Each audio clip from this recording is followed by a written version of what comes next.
नमस्कार. Expert medicine ॲडवाइसच्या चॅनलमध्ये तुम्हा सर्वांचं खूप मनापासून स्वागत.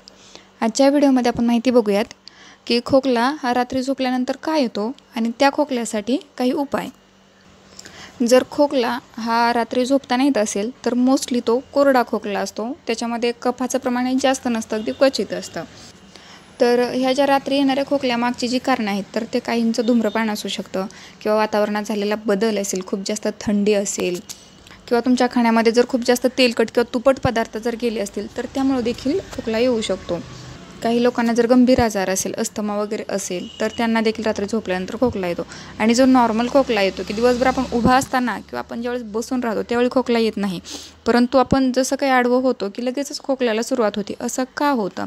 तर आपल्या लंग्समध्ये जो काही कफ असेल तो कप आहे तो एकदम जमा होतो आणि तो बाहेर फेकण्यासाठी आपलं जे स्वरयंत्र आहे त्याची एक्साइटमेंट लेवल ही खूप वाढते आणि तो कप बाहेर फेकण्यासाठी जी काही क्रिया होते त्याला खोकला असं म्हणतात आणि तो खोकला रात्री झोपल्यानंतर येतो.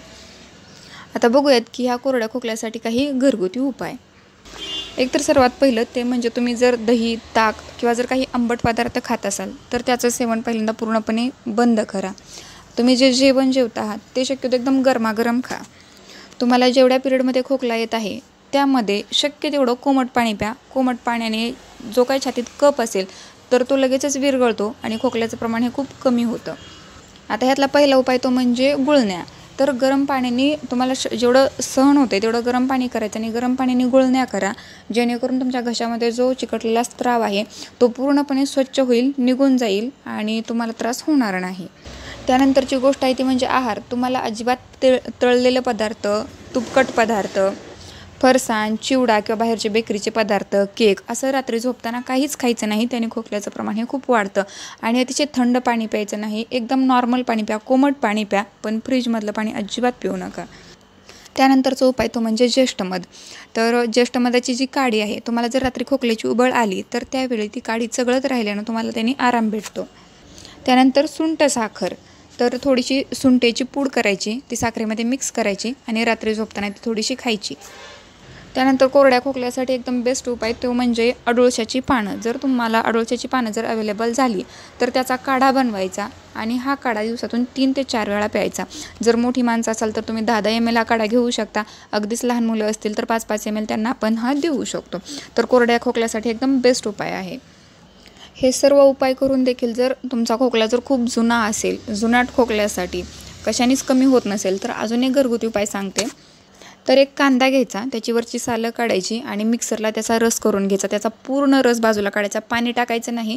जो काही ॲज इट इज रस भेटेल तो रस काढायचा. त्याच्यामध्ये तो कांदा मिक्सरला फिरवत असतानाच त्याच्यामध्ये थोडासा आल्याचा तुकडा टाकायचा, म्हणजे कांदा आणि आल्याचा रस दोघांचाही रस निघेल आणि तो पूर्ण गाळणीने गाळून बाजूला घ्यायचा.